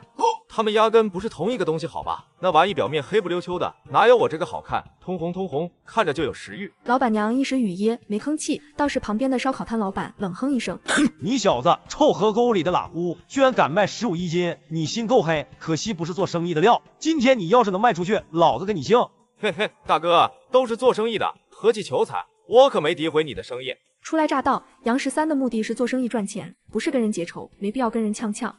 老子今天把话撂这儿了，要是你卖不出去，趁早滚蛋，吆喝的跟公鸭叫一样，听着就烦。老板眼神中甚至有一丝威胁，大概是觉得杨13的吆喝吸引了不少人，虽然没有卖出去，但是多少影响了他的生意。而杨13眉头一皱，略有不爽。在毛坪乡，老子好歹也是人见人怕的狠角色，怎么到了县城，没招谁惹谁，上来就骂，真把老子当成乡下人软柿子，想捏就捏。杨13正准备反驳，小卖店老板娘连忙低声道：“唉，小兄弟，那人不好惹，和气生财，各做各的生意，还是别找事吧。”听了老板娘的话，杨13没再搭理他，一想到要在1个星期之内赚够5000块，也没心思跟他对着干。看来只能出大招了，鸡哥出来吧。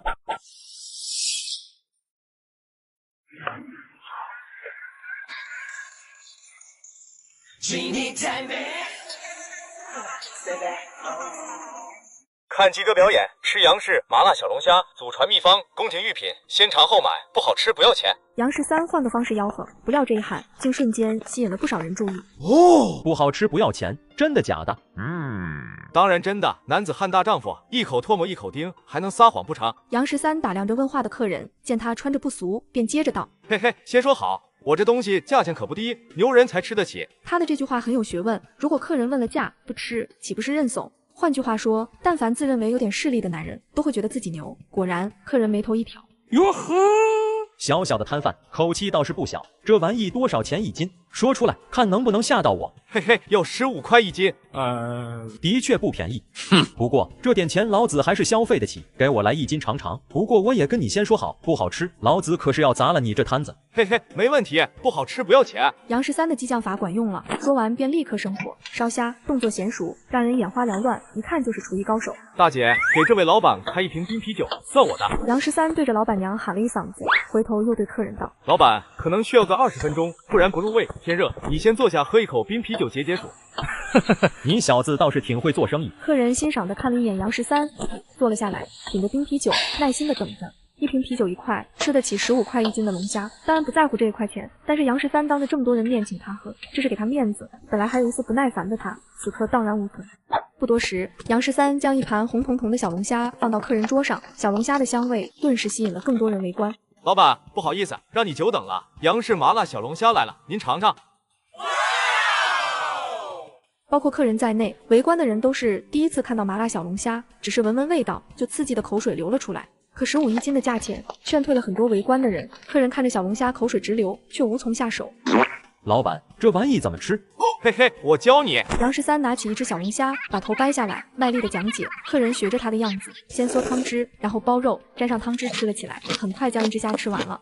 怎么样，还行吧？杨13对自己的厨艺还是很有信心的，而客人却没有答话，又拿起一只吃了起来。旁边的围观群众忍不住了，好奇的问道：哥们，味道到底怎么样？你倒是说句话啊！废话，味道不好，老子吃的能停不下来，就是太辣了。不过真过瘾，配上冰啤酒，味道简直绝了。老板娘，再给我来几瓶冰啤酒，吃完一起结账。客人吃得满嘴流油，额头上汗都下来了，手上的动作根本停不下来。有人立马想验证一下。这么香，老板也给我弄个1斤尝尝。嘿嘿，好嘞，大姐也给这位老板上1瓶冰啤酒，算我账上。杨13大喜，这些都是将来潜在的大客户，得服务好了。不一会，立刻又有3个人要了1斤虾尝鲜，不到1个小时，已经卖出去5斤，这让杨13喜出望外，对今天的生意十分有信心。很快，最先点单的那位客人吃完了，满头大汗的掏出20块结账。兄弟，你这玩意好吃是好吃，就是有点费酒。嘿嘿，那是老板大方，一般人真消费不起。1斤虾干掉6瓶啤酒，这家伙也是狠人。客人笑了笑。明天还摆摊吗？我带几个朋友过来尝尝鲜。嘿嘿，那就谢谢老板照顾生意。客人对杨13的服务很满意，意犹未尽的走了。可以啊，小老弟，1个小时75块就赚到手了。嘿嘿，除去本钱也没赚多少，不过比在乡里摆摊强太多了。那是，老弟，我看你忙得招呼不过来，有什么需要喊一声，反正大姐闲着也是闲着。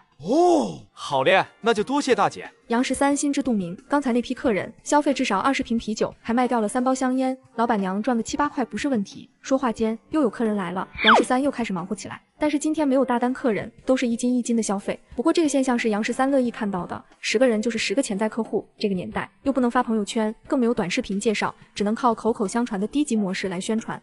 没到11点，20斤小龙虾很快就卖完了，这让杨13对明天的生意充满了信心。接着，杨13将所有东西都收拾起来，放在3轮车上，直接寄存在小卖店里，便骑上自行车，屁颠屁颠的往蔡徐村赶。经过谢寡妇家门口，下意识的停下了自行车。突然，一道人影从树后窜了出来。哟呵，13兄弟这么晚回来，还不忘来找谢寡妇，看来你们感情不错啊。张麻子，是你？这么晚了，你不睡觉，跑到谢寡妇门口干什么？张麻子是村长的儿子，跟杨13一样，是村里游手好闲的二流子。但是此人自认为身份高贵，看不上杨13，连乡里的八赖子都看不起，反倒是跟城里的混混走得很近。你来干什么，我就来干什么。我就是路过而已。那我也只是路过。父深夜准备睡觉，不料屋外传来男人猥琐笑声，吓得他一溜烟钻进被窝，瑟瑟发抖。难道我又遭贼惦记了？好奇的欲望逐渐大于恐惧，他悄悄下床出门查看，只见村里2个有名的二流子站在门口，不由俏脸瞬间寒了下来。3更半夜不睡觉，你们俩跑我家门口干什么？这就要问杨13了，我刚好路过这里，看他鬼鬼祟祟朝屋里偷看，我就打算赶走他。放屁！老子刚从城里回来，正好路过，看谢老师家里灯亮着，想跟他说2句话。谁偷看了？哟呵，3更半夜找谢寡妇说什么话？哼，关你屁事！杨13，你说话最好给老子放干净点，别人怕你，老子还没把你放眼里，惹急眼了，老子把你的丑事全部抖露出来。两人也都知道彼此的底细，杨13不敢招惹张麻子，当然张麻子没事也不会招惹杨13，毕竟光脚的不怕穿鞋的。哦，我有什么丑事？你倒是说说。现在还没到时候，到时候老子自然会让你知道。张麻子笑声让杨13心里咯噔不安，看他的样子不像是装的。莫非我真有什么把柄在他手上？杨13仔细回忆了一下，以前基本不跟他打交道，不可能有把柄落在他手里，顿时恢复些许信心。哼，少他喵在老子面前装大尾巴狼，身正不怕影斜。张麻子，老子警告你，以后少打谢老师主意。癞蛤蟆觊觎白天鹅，看一眼都是罪过。彼此，老子是癞蛤蟆，你也好不到哪去。切，我跟你不一样，我现在是癞蛤蟆，有朝一日老子会华丽转身，会变成青蛙王子，吃到白天鹅也不是没可能。论文化，老子甩你压几条街，跟老子斗斗，不把你祖宗18代气的半夜炸坟，算老子白比你多活了几十年。行，算你嘴硬，等着瞧，早晚老子会让你知道谁才是癞蛤蟆。张麻子气得凶狠地瞪了杨13一眼，随后眼神在谢莹莹丰满的身子上飘过，阴笑一声，转身走了。哼，真他喵不是个东西。谢老师，那货3更半夜偷窥你，要不是我正好回来，说不定这厮半夜敢爬你家墙头。杨13啐口唾沫，一脸鄙夷，不料下一秒腿上就挨了一脚，疼得他倒吸一口凉气。我操，你踢我干嘛？张麻子不是好东西，你也一样。我问你，你今天在我屋里做什么了？没做什么呀，就是拿了2壶豆油，我给你钱了呀。还不老实。真的，我可以发誓，我杨13要是欺骗了谢莹莹，天打5雷轰，不得好使。夏日深夜，微风荡漾，屋前月下，看着杨13举着手发誓的场景，让谢莹莹不免脸红心跳。胡说什么？谁要你发誓了？誓言岂能是乱发的？你不信我能有什么办法？哼，我压根没看到钱，你让我怎么相信你？不可能，我就放在你屋里桌子上，还写了一张纸条，用梳子压着。那你写了什么？那个不说了，说了怕你生气。你到底写了什么下流话？不说我更生气。谢莹莹看杨13欲言又止的样子，就知道不是什么好话，不由脸上更是发烧了。那我说了，其实也没写什么，就写了一句睡裙很好看，要是有一天能传给我看，我死都愿意。谢莹莹的脸疼的一下瞬间红透，又羞又恼。混蛋，这辈子你休想有这一天！谢莹莹的语气很重，很是决然，让杨13瞬间像是被一盆冰水浇了个透心凉。是啊，我就是个一无所有、人尽皆知的二流子，凭什么惦记又漂亮、有文化又有气质的谢莹莹？我他喵本就不属于这个世界，短暂的逗留不过是为了赚钱还债，让家人过得稍微好一些而已。不好意思啊，谢老师，是我打扰了，这么晚了，你回去休息吧。说罢，杨13转身骑上自行车走了。谢莹莹看着离开的杨13，心头微颤。唉，我刚才的话是不是中了？不管怎么说，这混蛋好像真心喜欢我。虽然他3番5次的纠缠我，但不曾用强，更是愿意用命去救我。就冲这一点，比世界上大多数男人强多了。胡思乱想间，杨13的身影已经彻底消失在黑暗中。谢莹莹叹息一声，这混蛋就知道转移话题，最重要的是还没有问呢。我的睡裙是不是他拿去了？这家伙又色又坏，不会晚上拿我的睡裙做坏事吧？谢莹莹脑子里乱七八糟的胡思乱想，捂着发烫的脸，转身飞快地进了屋。另一边的杨13刚进屋，小妹杨小梅就走了上来。哥，你回来了。这都几点了，你怎么还没睡？我听见你回来了，就出来看看。对了，哥，你不是出去做生意吗？爸妈说你肯定做不成，我不信，就等着你回来。哥，今天生意咋样？杨小梅期盼地看着杨13，自从大哥走后，她就一直心神不宁，事关她以后还能不能赚到钱，当然揪心。小妹，谢谢关心。杨13心头一暖，小妹被他欺负了这么多年，一点小恩小惠就转变了对他的看法，并不是因为他贪婪，而是亲情。无论如何，血脉亲情始终是最亲近、最没有底线的。一想到二混子杨13对眼前的小姑娘拳脚相加的时候，鼻子忍不住发酸。你是我哥，我关心你也是应该的。再说，你还能带着我赚钱呢。以后哥带你赚更多的钱，让你吃好的穿好的，早早长成大姑娘，然后再给你寻摸一个如意郎君，哥就心满意足了。哥，你不会还要把我卖给八赖子吧？我不嫁。放心吧，哥保证不会把你嫁给八赖子。哥，你还没告诉我今天生意咋样？嘿嘿，卖完了，全卖完了。真的吗？当然是真的，这还能骗你吗？这么说，我明天可以继续抓小龙虾了。明天要多抓一点，至少40斤。今天20斤小龙虾卖了300块，除去给了小妹20，给了老板娘20，还有10块的啤酒钱，等于净赚了250块。如果就照这样算，一个星期顶天也就2000来块钱，不够还8赖子。因此，接下来几天至少每天要卖到40斤才行。看了今天的势头，杨13还是很有信心的。太好了，那我明天就可以赚80块了。我的天，这么多，我该怎么花？杨小梅激动得语无伦次，杨13看在眼里，忍不住调笑。嘿嘿，花不完那就攒着，将来给你自己当嫁妆。哥，我不想嫁人，你带我赚钱吧。村里跟我一样大的都出去打工了，就我天天待在家里种地，我不想被他们瞧不起。自从杨13重生以来，这是小妹第一次跟他说这么多话，杨13很欣慰，说明小妹对他的看法已经在转变，甚至原谅了他之前的所作所为。行，明天起你跟我一起去城里帮忙，长长见识，学着怎么做生意，等将来哥有钱了，给你开个铺子。谢谢哥。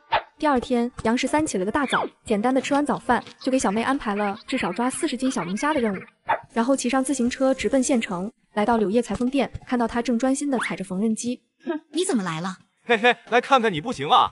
哼，没空。柳叶继续低着头忙活着手里的活，杨13为之语塞，低头看着柳叶，而正在专心工作的柳叶忽然感觉有道眼神盯着自己，不由眉头微蹙。你怎么还不走？我找你有正事，给我设计一套围裙。在一件红色的围裙上，绣上是兄弟就来吃我7个大字，配上金太美的 logo， 这便是杨13设计的杨氏小龙虾围裙。柳叶想到这古怪的设计，不免产生一丝疑惑。你是厨子？算是吧。哼，那你一定是个不正经的厨子。把手上的东西放一放，先做我这个，我等着用。杨13一把将缝纫机上的白色绸缎拿了起来。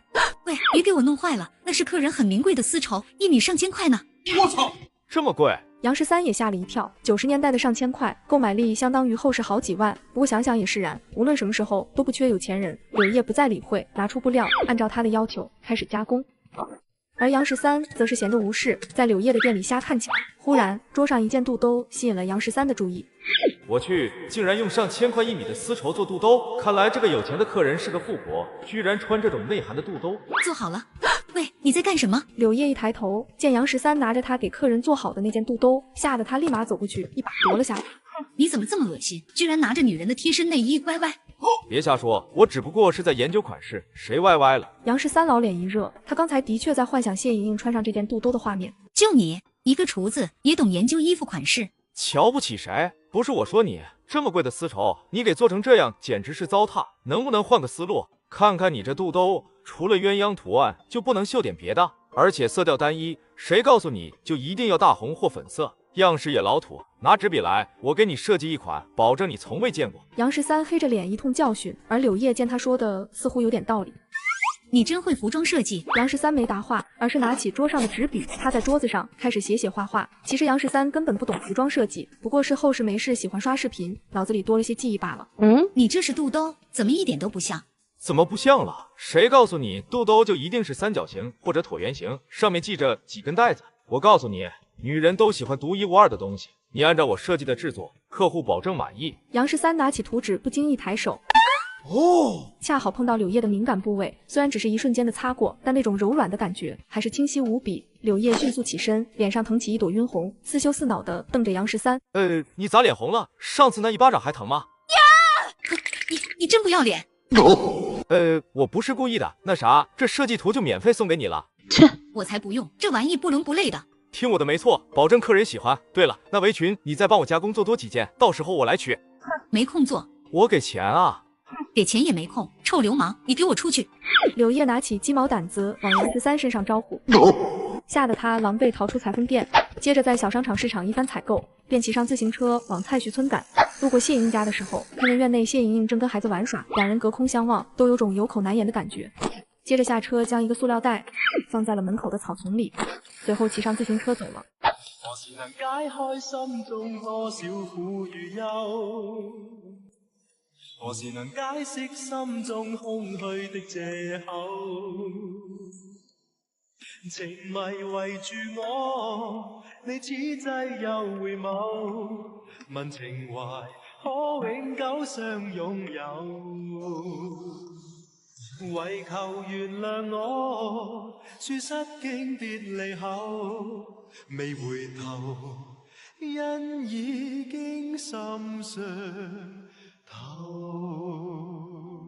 这混蛋又弄什么幺蛾子？难道有东西给我？谢莹莹正犹豫要不要过去拿，忽然公公陈长海出门去拿塑料袋，吓得谢莹莹心都卷到嗓子眼了。完了，这混蛋喜欢耍流氓，万一弄些见不得人的东西，还让不让人活了？胡思乱想间，陈长海阴沉着脸走了回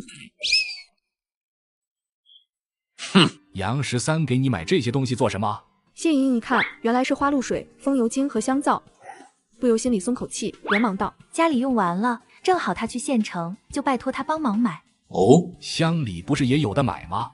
乡里假货多，还贵，我懒得在乡里买。听了谢莹莹的解释，陈长海瞪了他一眼，哼，没说话，直接走进屋里。谢莹莹看着塑料袋里的东西，心头微颤，她知道这是杨13怕他被蚊虫叮咬，专门买给他的。唉，即便他对我好，又能怎样？我是寡妇，而他是好吃懒做的二流子，不可能的。杨13回到家，一家人正在吃饭，小妹见他进来，立刻兴奋地跑了过来。哥，你看我抓了很多小龙虾。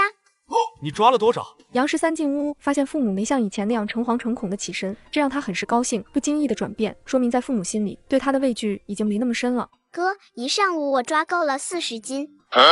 能抓这么多？就算蔡徐村里的小龙虾很多，也不至于遍地都是。40斤可有千把只了。我让村里的孩子帮我抓的，一只我给他们1分钱，他们都高兴的屁颠屁颠的。哦，杨13一下子愣住了，呆呆的看着小妹。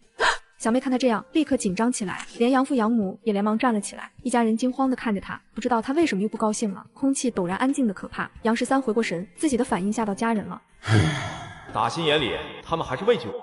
嘿嘿，小妹，没看出来你很有做生意的天赋，干得不错。哥，你吓到我了，我还以为你因为我乱花钱生气了。杨小梅松口气，得到了大哥的夸赞，心里也是开心。嘿嘿，独乐乐不如众乐乐，咱们村的穷孩子多，让他们赚点零花钱也是应该的。杨13将手中的塑料袋放在桌面上，爸妈，看看我给你们带好东西了。这是给小妹的零食跟蜂花洗发水，小妹头发枯黄，用了这个洗头肯定会变得又黑又顺。这是给妈你的梳子和镜子，还有这是给爸你买的胶鞋，田里干活方便些。小妹杨小梅高兴的合不拢嘴，而养父养母看杨13拿出这么多东西，瞬间石化。小杂种居然给家里花钱买东西了，活了20多年，从没见他给家里添置过一针一线，今天真是多见。怎么你们不喜欢？喜欢喜欢，我早就想用洗发水洗头了，每次从谢老师身边经过，他身上都香喷喷的，可羡慕了。杨小梅可不管那么多，连忙把洗发水跟零食抱在怀里不撒手，高兴的合不拢嘴。母亲赵怀花也是激动的接了镜子和梳子，翻来覆去的看，只有杨大柱看着胶鞋，若有所思，一言不发。简简单单的礼物就让家人激动成这样。杨13啊杨13，你以前真他喵不是个东西。接着杨13拿出10块钱递给小妹，小妹去买几瓶啤酒，今天我还带了一盘鸡肉回来，咱们改善生活。不用，哥我有钱。杨小梅拿到了礼物，心情十分舒畅，随后便出门朝村里小卖店走去。13啊，赚点钱不容易，省着点花，八赖子的2000块钱还没还上呢，还有鸡肉也不便宜，别乱花钱。嘿嘿，没事，赚了钱就是要花，咱家好久没吃过荤腥了，今天高兴。后世的杨13经常叫外卖吃这玩意，看到也没什么感觉，但是却让父母眼珠子都挪不开。造孽呀！杨13心头又被狠狠刺了一下。不多时，小妹买了4瓶冰冻啤酒回来，而这次父母也没说什么，一家人围着饭桌开吃。哇哦，这鸡肉太香了，上次吃还是东头老杨家办喜事，这都大半年了。赵怀花的这句话说的杨13心酸不已。13啊，小妹说你昨天赚了300，一天就赚了城里人1个月的工资，真的假的？嘿嘿，真的，我说过1个星期要赚够2000块还给八赖子，我说到做到。杨13话一说完，不料母亲赵怀花就开始掉眼泪。我儿有出息了，不仅知道赚钱还债，还赚了大钱，一天就挣城里人1个月的工资，以后看谁还敢笑话我儿是好吃懒做的臭无赖。妈，你怎么还哭上了？这就叫出息啊！以后儿子要赚更多的钱。只要你学好，就算赚不到钱，在家里种地，我们老杨家一样可以挺起胸膛做人。杨大柱拍了拍桌子，不满地训斥道：“吃饭吃饭，说这些干啥？”杨13知道父亲是怕母亲说多了话，惹了他不高兴再撒酒疯。似乎母亲也理解了父亲的意图，没再说话。一家人继续高高兴兴地吃饭。小妹，吃完饭我们把小龙虾收拾一下，晚上跟我去县城出摊。烧烤店老板摆摊时，发现了诡异的一幕。平时摊前被客人围得水泄不通，不料今天竟无人问津，只因隔壁男人穿了件奇怪的围裙，将客人都给吸引了过去。老板，你这句话有点意思，是兄弟就吃了我，到底是让人吃小龙虾还是吃你啊？嘿嘿，兄弟，你是男的，吃我就算了，还是吃小龙虾吧。要是漂亮妹子想吃我绝对没意见。兄弟，哥们也想尝尝你这杨氏麻辣小龙虾，可惜有点贵啊。客人自己都没发觉，不知不觉被杨13留下了脚步。潜在的客户就是这么发觉的。嘿嘿，你都喊我兄弟了，价钱好说，你是我今天第一个客人。如果你要吃虾，我给你算便宜点，13块1斤，错过这个村就没这个店了。不过你可别告诉别人，要不然我少赚很多钱啊。杨13大声说道，一旁的杨小梅拉了拉他胳膊，小声提醒：“哥，你说这么大声，人家都听见了。”杨13额头冷汗直冒，他故意说这么大声，只因是个人都有贪便宜心理。就像后市原价12的水果涨到18一斤，再挂个招牌买1斤送半斤，跟原价基本没有区别。但是广告效应出来了，听了杨13的话，立马就有2个年轻人不满的上前嚷嚷：“哼，老板你不地道啊！凭啥卖他13，我们就得15，13也给我们来2斤。我非得尝尝牛皮吹得这么响的小龙虾，到底是个什么味道，还宫廷御品。今天老子也当一回皇帝老儿。”兄弟，这就怪你了。本来说给你一个人听的，现在被大伙都知道了。行吧，既然如此，那我今天就大放血，全部13一斤。要买的请报准。烧制小龙虾要的时间比较长，不然不入味。2位老哥，大热天你们要是嫌麻烦，下次在家也可以上美团点外卖。现在美团外卖神券节偷偷上了18元大额红包，只要下单就立减。还有麦当劳、星巴克等超多大牌美食3折起。哦，有这好事，要怎么领取呢？嘿嘿，上美团外卖搜5个8就能马上领取，快点视频左下角链接领取红包吧。杨13的大声嚷嚷，立刻就有人跟着起哄报数，不一会便卖出去10斤，看得杨小梅目瞪口呆，激动得发抖。大哥，这钱也太好赚了吧！嘿嘿，小妹学着点，这都是技巧。人都有贪便宜和从众心理，说简单点，气氛来了，看别人干什么，自己就忍不住想干什么。杨13随即忙活开来，一次炒10斤，锅不够大分2次炒。小妹则忙着去招呼客人，每人免费送上1瓶冰啤酒。炎炎夏日能喝上1瓶免费的冰啤酒，立刻就让心浮气躁的情绪慢慢平静下来。耐心等待也不算事儿。而不远处，一群4个人正看着煮虾的杨13指指点点，窃窃低语：“怎么样，展小姐？我说这小子是个营销高手吧？您还不信？”市井多奇才，这家伙的确有2把刷子。不过今天来的目的是尝尝你说的绝世美味，我倒要看看是不是真的那么好吃。展小姐，咱们先找个位置坐下吧。看这家伙的样子，也是刚出摊，生意就这么好。假以时日，杨氏麻辣小龙虾怕是要称霸青山县餐饮界。就凭这个不可能，餐饮不是夜市，光靠单一品种，别说称霸了，立足都是问题。展小姐也不一定，如果就用这个小龙虾当主打菜品，开发一些其他延伸菜品，立足绰绰有余了。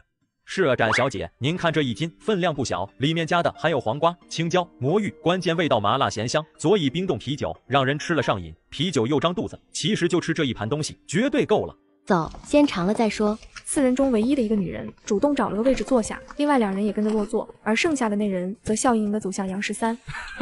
老弟，生意不错啊，我又来照顾你生意了。哟，是何老板？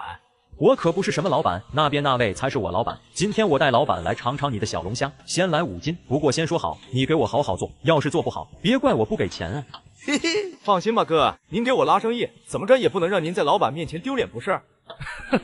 我老板很大方，做好了有你小子天大的好处。说完，何壮笑着往座位走去。杨13连忙招呼小妹，给何壮那一桌上了4瓶免费的冰啤酒。小妹，昨天没看到你，你是今天新来的帮工吗？不是，杨13是我哥，我来给他打下手。杨小梅经过2个小时的锻炼，已经没那么害怕，但是看到桌上有个比谢老师还漂亮的年轻女人盯着她看，不由脸色涨红，紧张的不行。而何壮则眼睛一亮。哦，杨老板是你哥，那这小龙虾是你哥自己琢磨出来的，还是你们村子里的美食？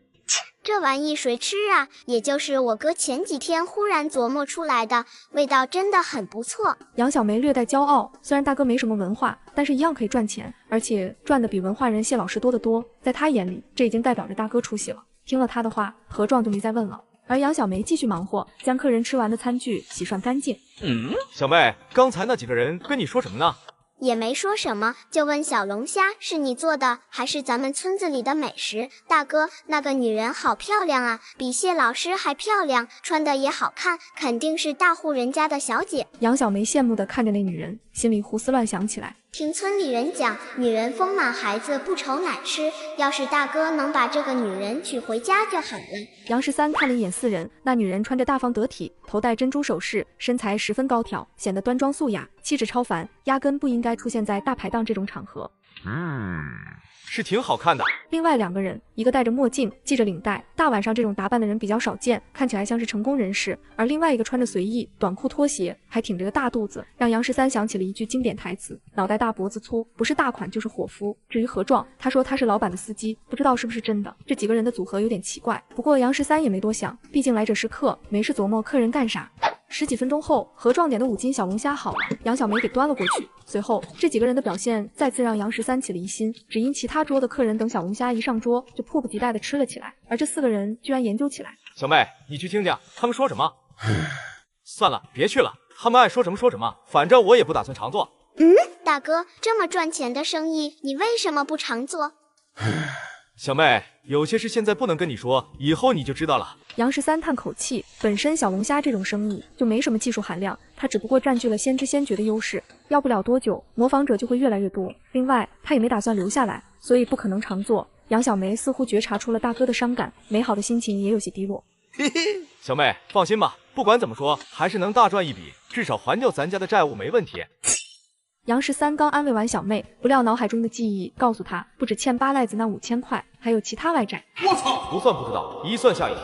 这人渣居然全村里里外外欠了1万多块，万元户在这个年代相当于后世百万富翁了，真他喵是个败家子。原本杨13只想做7天，现在看样子得逗留至少半个月。说话间，又有客人来了，杨13麻利的开始加工小龙虾。忽然，他敏锐地觉察到有人在盯着自己看。他抬起头，看见跟何壮一起来的胖子专注地看着他，就像把他当成绝色美女来看。这桌子人有问题。杨13眉头一皱，那胖子的眼神分明是行家的眼神。见杨13看他，立刻笑了笑，低头开始扒拉起桌上的小龙虾。谁吃虾像是做手术一样，一点点的研究。我操！原来这帮人的目的是偷师学艺。杨13心头涌现一股怒气，可也无可奈何。他知道早晚会有人跟风复制，只是没想到来得这么快。亏老子还一口一个哥的叫着，感情老子第1天做生意就被人惦记上。男人摆摊时，发现客人中有个小偷，小偷既不偷钱也不偷物，而是仔细地盯着小龙虾看，时不时扭头偷看男人制作小龙虾，不放过任何一个细节，还偷偷地将小龙虾装进塑料袋。这把正在做虾的杨13给气得够呛。老子做的麻辣小龙虾是后世无数厨师10几年摸索总结出来的，岂能是谁都能偷学的？生气归生气，不过杨13倒是挺佩服这几个人的敏锐直觉。小龙虾日后必定风靡全国，谁占先手，谁就占据了市场。他倒是占据了先手，只可惜没有资本，小打小闹成不了气候。制作小龙虾不仅要搞清楚配料，还要掌握火候，做前还得对生虾进行处理等等。想到这，杨13不再担心，看这几个人的样子，怕是某个大酒楼的老板，一时半会也抢不到大排档的生意。胡思乱想间，小妹走了过来。哥，40多斤小龙虾全都卖完了，明天还要弄多点。小妹，今天辛苦你了。杨13见小妹额头冒出汗水，花格子连衣裙也被汗水打湿，粘豆包若隐若现，这才意识到小妹里面没穿内衣。而杨小梅见大哥盯着自己看，微微有些害羞。哥，不辛苦。看来明天得带小妹去买件内衣了。杨13正琢磨着，何壮走了过来。兄弟，我老板吃的很满意，这是饭钱。何哥，给多了，今天做活动1斤13，你多给了10块。何壮愣了愣，随即摆摆手。我们老板不差这钱，就当给你的小费了。那不行，1是1，2是2，做生意诚信经营，我也不差这10块钱。杨13执意不多收10块钱。何壮笑了笑，收下10块，随后走向那3人，手里比划说着什么。不一会，就见那个女人冲他友好的点了点头。杨13也回应笑了笑，可心里惊讶的不行。一直以为那个戴墨镜的是老板，没想到这个女人才是正主。就在杨13以为这帮人会过来跟他要配方时，这帮人居然走了。难道我想多了？大哥，你是不是得罪对面的烧烤摊老板了？没有啊，怎么了？那老板一晚上鬼鬼祟祟往这边看，眼神凶狠，跟巴赖子一样，看着都害怕。眼睛长在人家身上，爱看让他看，咱也拦不住。大哥还是小心点，我看他不像好人。咱们是乡下人，还是少惹事。乡下人怎么了？好端端的做生意，别人不来惹我，我自然也不会惹别人。放心吧，小妹，你哥我也不是吃素的，快收拾一下，准备回家。半小时后，杨小梅坐在自行车后座上，叽叽喳喳说个不停，对今天的见闻显得很是兴奋。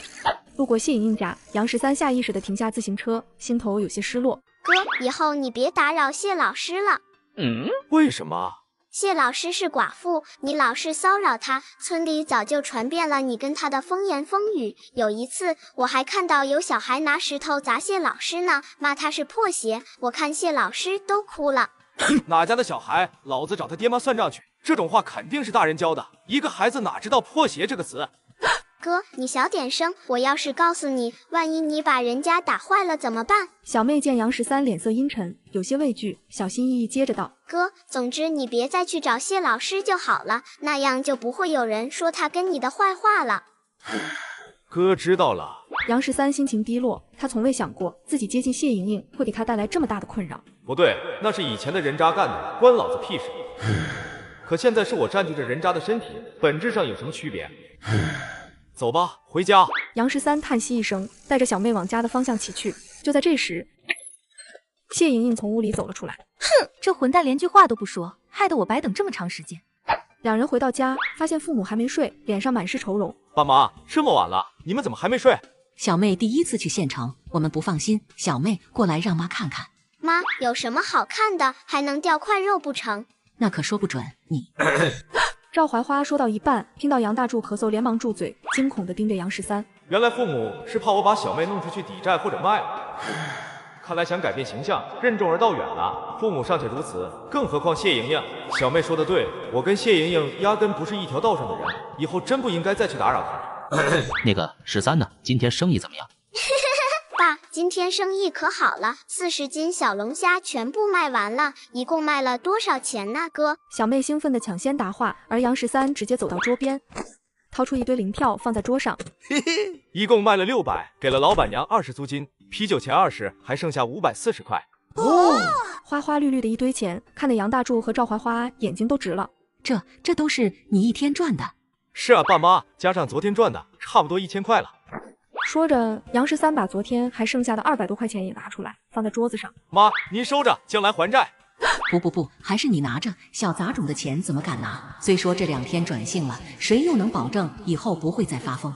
妈，让您拿着就拿着，放在我手里，喜欢乱花，万一花了，到时候八赖子来了怎么办？杨13知道小妹是父母的心头肉，也只有这样说，母亲才肯放心收下。果然，赵怀花身体一颤。那行，我先替你攒着，攒够了还债。妈，我哥现在不一样了，2天就赚了1000，照这样算，4天就够还8赖子了，到时候我也不用嫁给他了。还了8赖子，还有其他的债，全村上下欠了1万多呢。